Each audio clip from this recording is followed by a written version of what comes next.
Okay, guys. So what we're going to use is what's called the trapezoidal rule.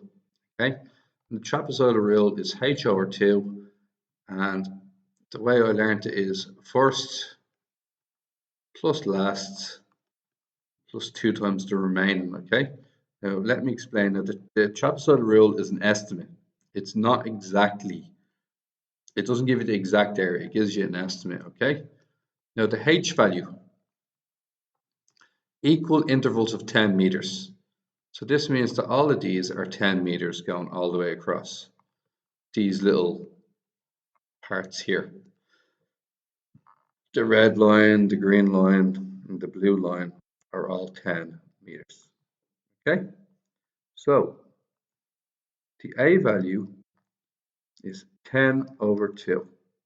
Now, the deal is that it has to go straight up for it to have a height. So do you see the way this line goes straight up and it goes up 10 meters and there's nothing above it? That means your first height is 10. Your last height is 0 because it doesn't go straight up at all. So it curves inwards. So your last height is 0. Now we're going to do 2 times your remaining heights. Okay? So 2 times your remaining heights are the following. That's going to be 20 plus 20. Okay? So that's going to be 40. You have to add the remaining heights together. This is a 10 and a 20, which gets me a 30. This is a 30 and a 20, which gets me a 50. This is a 10 and a 30, which gets me a 40. And this is a 20 and a 20, which also gets me a 40. And you close the brackets. Okay. 10 over 2 is 5. That's 10. Now 2 times the remaining. 40 plus 30, 70, plus 50 is 120. 120 plus 80 is 200. Okay, I'm going to put that into the calculator if you want. And you're going to get 10 plus 400, which is 410. 5 times 410, 2050 meters squared. And that is the trapezoidal rule. Quite an easy rule to get used to and easy enough to do. Right? Now, the lake is 8 meters deep. Estimate the volume of water. So what it is if you have a face like this, okay? Yep. All right. And what you do here is you clone it like so. And basically you multiply the area of the face by the height to get the volume. So if that's 8, that's multiplied by 2050.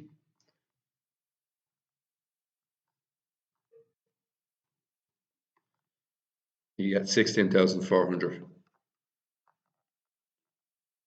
meters cubed. Okay. Now, we'll quickly do this one here. Calculate the volume of a hemisphere. What I'll do is I'll calculate the volume of the full sphere. Okay, so here's the full sphere. 4 over 3 pi r cubed. So 4 over 3 pi multiplied by the radius is 21 cubed. So 4 over 3, 4 over 3 pi 21 to the power of 3 is 12348 pi. And we divide that by 2. 6174 pi centimeters cubed.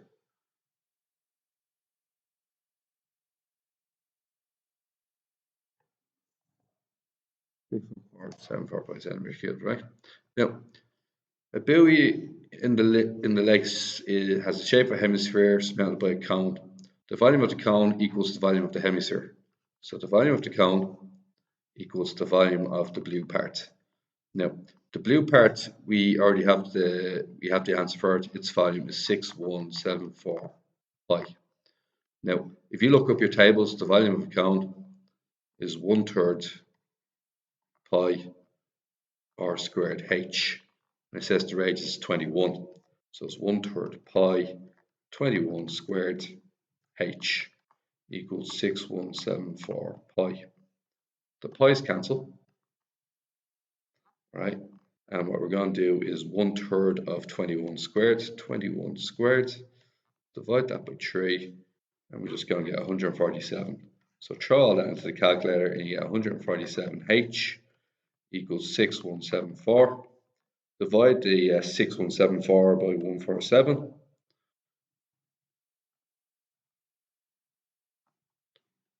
And what we get is 42, h value of 42 centimeters. Okay, hope to God we're nearly done now. Right, last question. The bill is situated at B, which is here, and it's from the pair P, 43 meters from P, and 26 meters from Q. Find the angle QBP. What's this angle here? Now, this is a cosine rule question, where a squared equals b squared plus c squared minus 2bc cos a. A squared is going to be 60 squared. The other two are interchangeable, they are b and c. Minus 2 times 43 times 26 cos a.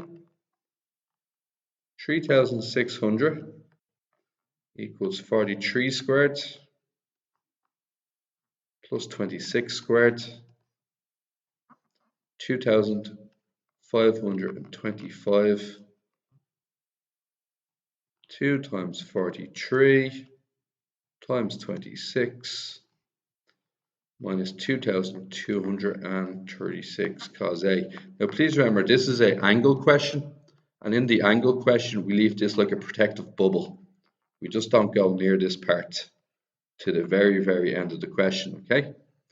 And then we do 3600,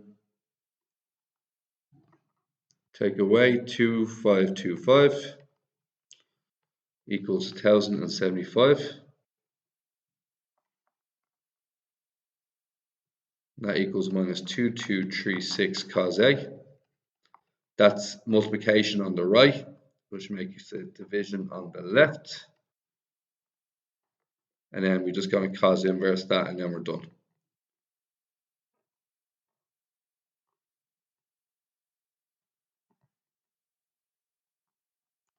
Right, that's it there.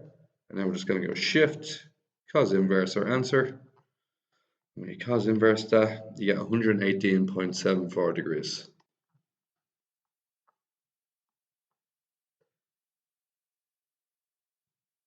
So 118.74. Because we cos inversed 1075 by minus 2236. All right, and we're done.